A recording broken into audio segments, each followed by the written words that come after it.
আপনার ইমো অ্যাকাউন্টে যখন কেউ কোনো ভিডিও, ফটো কোনো কিছু পাঠাবে, সেটা আপনি নিজ থেকে ম্যানুয়ালি ডাউনলোড না করলেও অটোমেটিক্যালি ডাউনলোড হয়ে যাবে। অর্থাৎ আপনার গ্যালারিতে সেট হয়ে যাবে পিকচার বা ভিডিওটা। তো ওইটা সেট করার জন্য কি প্রসেস, সেটিংটা আমি সেটা দেখাবো। প্রথমে ইমোটা অন করার পর এই প্রোফাইল আইকনে ক্লিক করলে এই ফিচারটা আসবে। আসার পর এখান থেকে সেটিংয়ে ক্লিক করবেন।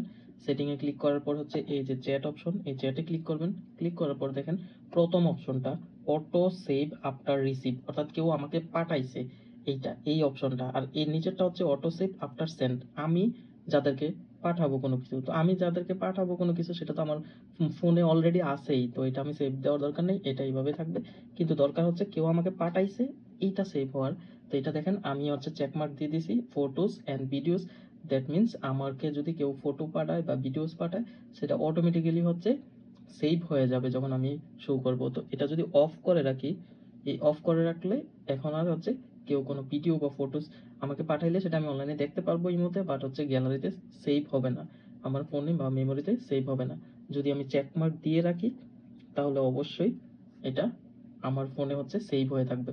তো এই সেটিংটা অনেক ইম্পর্টেন্ট, কারণ অনেকেই অনেক কিছু পাঠায় বাট সেভ করতে বলে যান। তাহলে অটোমেটিক অটো সেভ দিয়ে রাখবেন, তাহলে এটা গ্যালারিতে থেকে যাবে।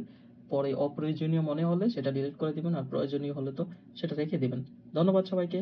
এই রিলেটেড আরও কোনো ভিডিও পেতে চাইলে সেটা কমেন্টস করে জানান, আর এটাতে কোনো প্রবলেম থাকলে সেটাও জানান। ধন্যবাদ সবাইকে।